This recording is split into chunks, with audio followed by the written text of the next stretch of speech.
NC State beat them twice this year in basketball, so we had to do something nice for them. Take a Duke football. Who? Who? Carolina? Oh, did Carolina beat them? Well, State beat them both, so.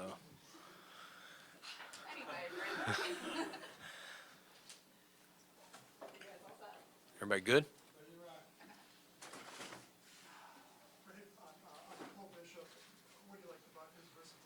Yeah, that's probably where I'd start, Ryan, is, we like, in a perfect world, you like your safeties in this system to be interchangeable. We all know what, Mike and Jordan brought here for so long is, it's not the traditional box safety, deep half safety. Not that you can't do that, but just to be able to do more packages and disguise, you like the guys who have the strength and physicality to play down here in the core, blitz, the different ways you guys have seen over the years following this team, but also go in the back half and take the ball away. And Cole, I would say, fits it to a T. Good blitzer, super smart. Didn't have a great amount of ball production, but we think in our system, he's got ball skills. You see him make plays. We think that'll improve. Really good blitzer and just an instinctive football player. He mentioned that he has good coverage on tight ends. How important was that? Yeah, it's funny. I interviewed, we at the Senior Bowl was the first time we met him. And so naturally you're asking him his relationship with Dalton and things like that. And I said, how bad did Dalton abuse you in practice? And he said, no, I got the better of him. And I said, well, we'll ask Dalton. And so I texted Dalton about him, and he was just raving about him. And I think Dalton called me right after that or FaceTimed me when I was at the Senior Bowl, and he was just like, this kid, he's not lying. He got me more than I got him. And so I was like, all right, that's pretty honorable that you said that. I thought he was just trying to pump himself up. But, yeah, he really impressed us throughout the process. His knowledge of the game, his smarts. Everyone at Utah raves about him. And he's one of those players where, sometimes when you're going through this process, coaches see players like this, scouts, we see it like this. You're trying to make sure you're on the same page. What do you see? What do we see? Probably one of the most consensus players on our board. Everyone saw exactly the same thing. Easy to put him on our board. And, it was one of those ones, I got lucky nobody took my call. We were trying to move up to get him a little earlier, and, it was almost like Cybo last year. We were inching to try to get up, not crazy far, but the single digits away, and couldn't get any takers. How much of a special teams role can he play as well if he's not playing defense right away? Yeah, I mean, you're talking about a guy who ran in the 4.4s, mid, 4.43, 4.44, something like that. He's got the toughs and do that. They didn't always have him do that, but he's got the DNA, the makeup. So yes, he'll have a role there. Did Darton Kincaid text you his name in the second round? No, you know what? He didn't until we did, but I did text Dalton. No, and Dalton has asked me since he's been back multiple times, and I found out after we took him that he's asked other people about him to put a good word in for him. But as you guys have already met him. He almost feels like another Dalton Kincaid, the personality, and just yes sir, no sir, loves ball.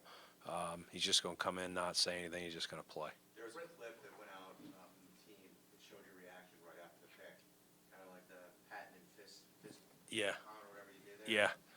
Did you feel? Sorry, it's late. Did you feel like this was a position and this was a guy at this spot that needed to happen?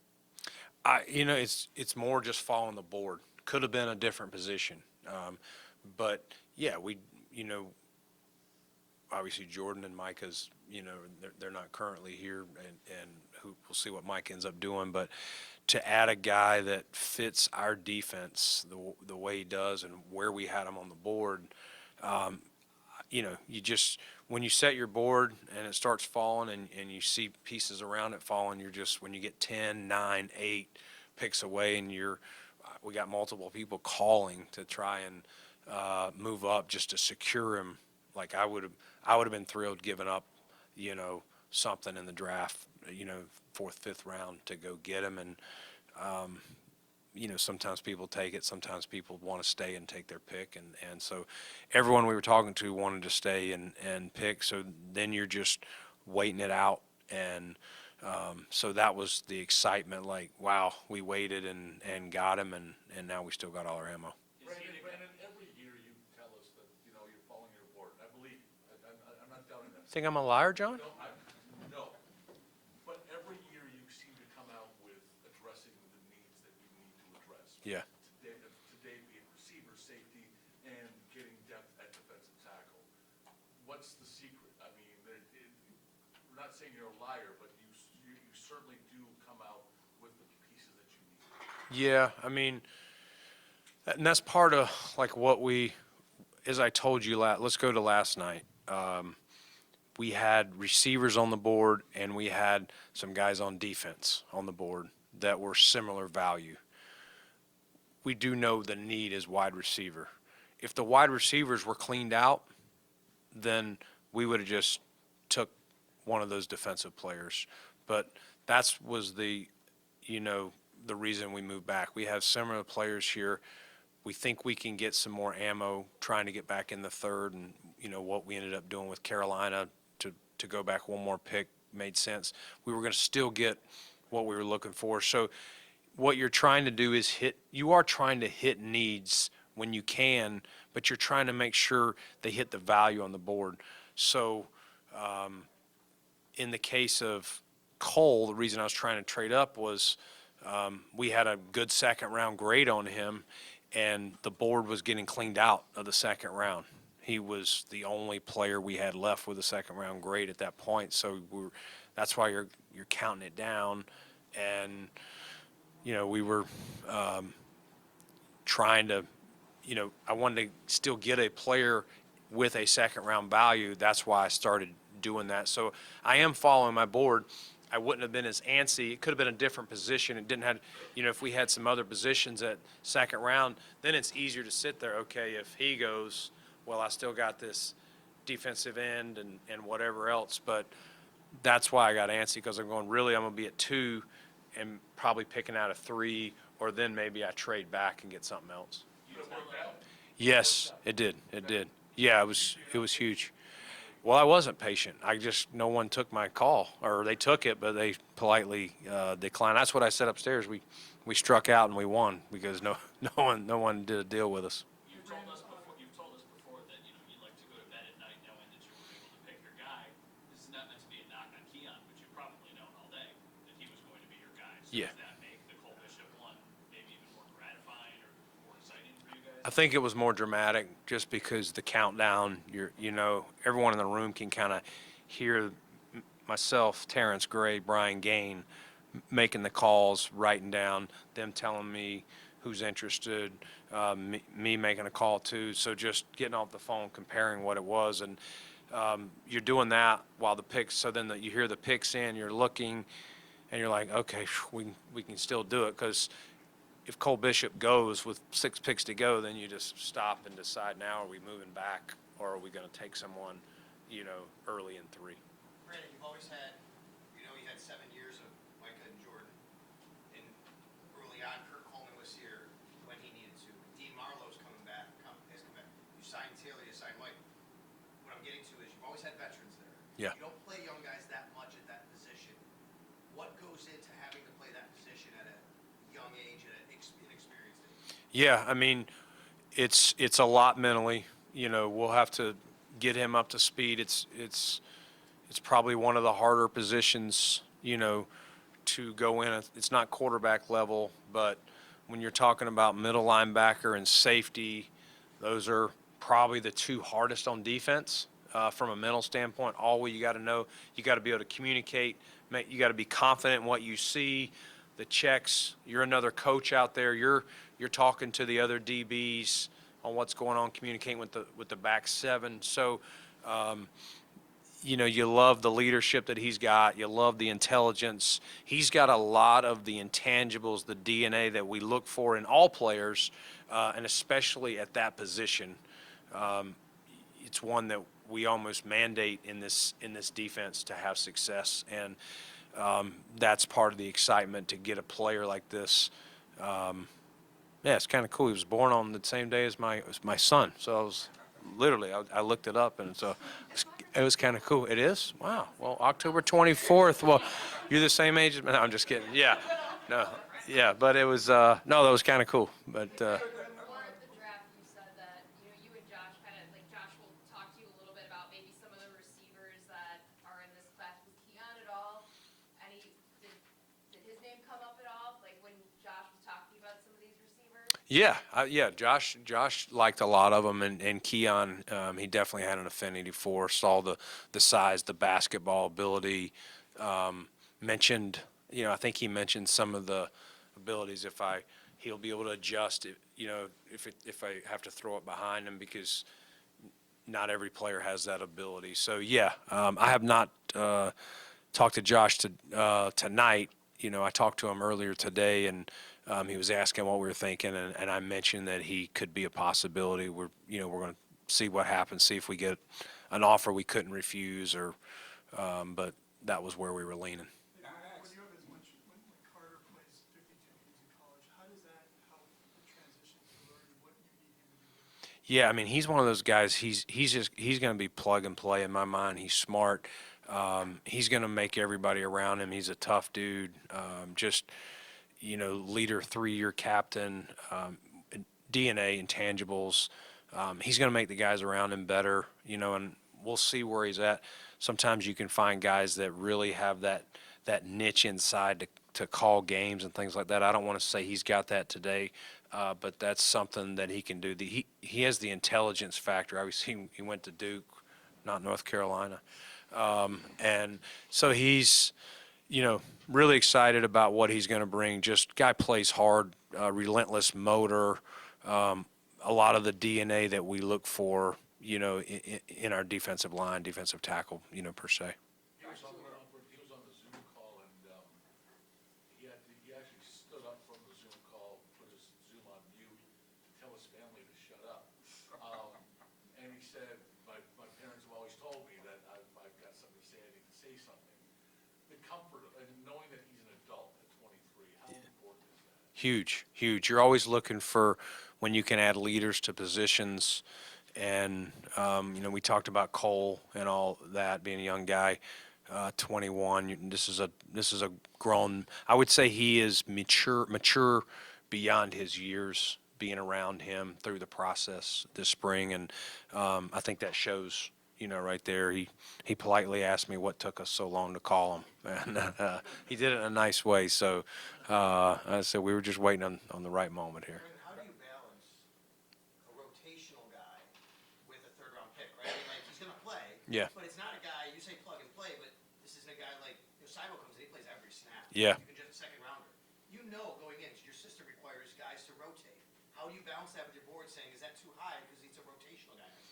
No, because we value line play, and that's just our choice to rotate as much. Some teams rotate less. Some teams, the starters, play more like 65, 70, and 30, 35 for the backups.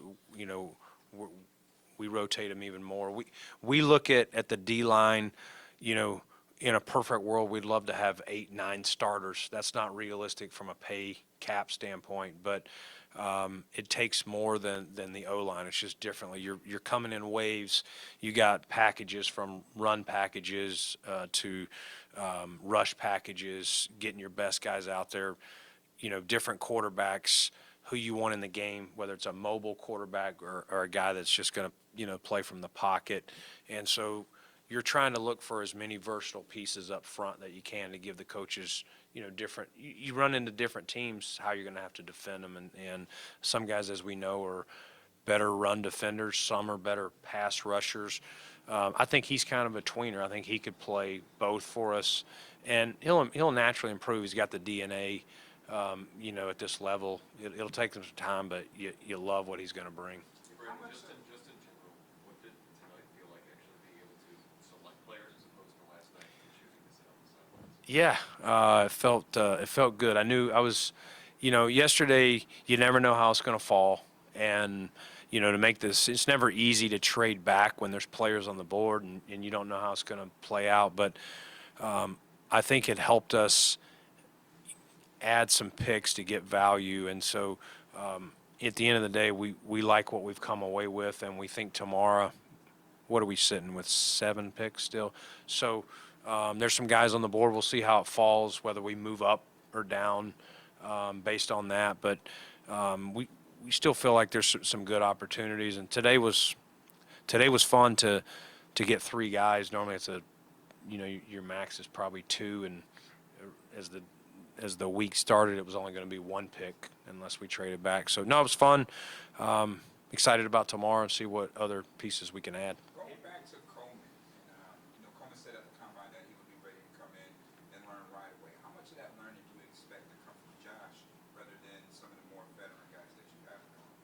Yeah, I mean, I think this guy's all ball, and I think Josh knows that we're going to need him to get up to speed, and we're going to be counting on him early in his role. Sometimes you're bringing in rookies, and you're just saying, hey, barring injury, you're probably not going to start. Help us on special teams or something else like that. In this case, it's no secret we needed to add a guy like him to fill this X role that's vacant. And so that's part of what you're considering. And we're not going to try to push him too fast, but we're going to press him. And we think we got good guys in the room. Adding a Mac Hollins, his DNA, you guys will be around him. Love what he's brought so far just to the offseason program and what a pro he is. Veterans like that, in the room will help him. Shakir is going in his 3rd year. So I think it'll be Josh for sure, but the other guys around him in that room will all put their arms around him and support him. A lot of focus on 50-50 balls, contested catches with him. You think back to early Josh Allen's career, pivoting away from maybe players in that category. Do you feel like that he has traits that maybe different traits, not just that, maybe separates him from some of the early receivers that you guys had? Yeah, I mean, we've had kind of different mixes. Yeah, you're right. The one year we were pretty small with, 2019 with Cole and John Brown and that crew. You'd like to always have enough size, enough pieces that have speed, some that have separation quicks. It's hard to find them all unless you take those guys that you saw go really early last night. And we've talked about it before. You got to lose a lot of games to do that. So I think the strengths that Keon have are his physicality, playing above the rim. Is he a 4-4 guy? No. If he was, he would go in the area that I was just referring to. But he's he can win. He's got really good release package for a college player, kid who's 20. It'll improve. He's going to play tougher corners, so he'll have to improve with it. But I think Josh will work with him and help him. I think the receivers, obviously Adam Henry and Joe Brady and those crew will all put their arms around this kid and say, we all know we need him, and to get him here and get him up to speed mentally and physically. How important is linking up for them, just quickly, sorry, this offseason away more than just the offseason program, maybe getting together in that break before training? Yeah, I think Josh is planning to do something like that. So I know he'll make sure Keon's there, and hopefully most all of them can make it. I know it is during their downtime, but I don't know specifically, but I know he said he's got some things lined up for them to be able to do that. You talked about with Boyd's maturity, how that's a benefit and a good thing to have with Keon. Like, what made you comfortable despite his age and being on that side? He's only 20 years old right now. Like, what made you comfortable though that he could take those steps and like be in a place where he's in a position to take on a sizable role? Yeah, he is young, and I think the maturity of the guys in that room, the maturity of our offense, obviously our quarterback, who he is, we all know he's the face and the leader, and I believe he'll be very excited, or is currently already very excited to have him. So I think everyone's going to pour into him on what's expected, how to be a pro, how you're going to learn this offense. We're counting on you. Like, don't show up out here and not know your plays or how to line up. It'll take him a little time, but I think it's that fine line of staying on him, but letting him have his personality. And there's, as we all know, you guys have all been covering this business, receivers come in a lot of different flavors and personalities. and he brings a tough dog. The ball's in the air. I'm going to get it. This man's trying to press me. I'm going to physically, work my way through him. Some guys are more finesse. I would say Keon is the complete opposite of finesse, but he still has good athletic abilities. Like I said earlier, he's not a stiff player. He's a loose basketball athlete, which does help him, the game translate for him at receiver. Brandon, you mentioned earlier having some players that you're still excited about as you reset your board tonight. Do you feel tomorrow with 7 picks that you're pretty well positioned where you can be aggressive to maybe make some moves potentially up to get guys that you think could contribute maybe early in their careers? Yeah, I do. I think we'll have to see him where it's how quickly it kind of clears out. We're down the round a little bit, but I'm not planning to go up right away, but we'll see how it falls. If it's looking like, man, we're going to have some options, we may sit there. If it's kind of like what was happening, in the second round, then I would definitely use some of those 5s to go up and get. There are some players that, not necessarily expecting them to come in and start, but they can fill some roles, whether it's backups or special teams. Given where your team's at, just what you wanted to accomplish this offseason, freeing up salary cap space and not without mortgaging the future on draft picks, what have you learned about yourself and this team right now in the phase that it's in knowing that you didn't want to get up to the resistant years to get into the top 10 to get one of those guys, and actually what did you discover about yourself and actually the benefits of moving back in that sense? Yeah, John. You're always trying to learn and do things the best you can, and every decision that I've always made is to try to, what's best for the Buffalo Bills, not what's best for me or this coach or this player. It's, it's when you're talking about trading up there, I would just, like I said earlier at one point, like I would have to know, man, that one player, it's dangerous to say you're one player away. You know what I mean? And if you're going up for a quarterback or things like that, some elite pass rusher, I totally get it. It's just really hard from as far back as we were to go into the top 10 where, a couple of those top receivers were. And what you're going to have to mortgage, I've never found that to make complete sense. I haven't seen where, and there may be, I haven't studied this every single move, but I haven't seen where doing that means you're going to get over the top. Like I've seen it when you need to go get your franchise quarterback, or if you haven't been able to protect him and you need a tackle, like 100% could see you doing that. I just feel like the way our offense is set up, the pieces we already have, let's just add to it and make sure we have the depth in other places, because we all know you have some years where you get injured, and if you don't have viable pieces ready to come in, and it doesn't matter what you did, if you can't block and run the ball and do all those things, you can have Jerry Rice and all the great receivers out there. If Josh is running for his life, it won't matter. Thank you. Okay, see you guys tomorrow.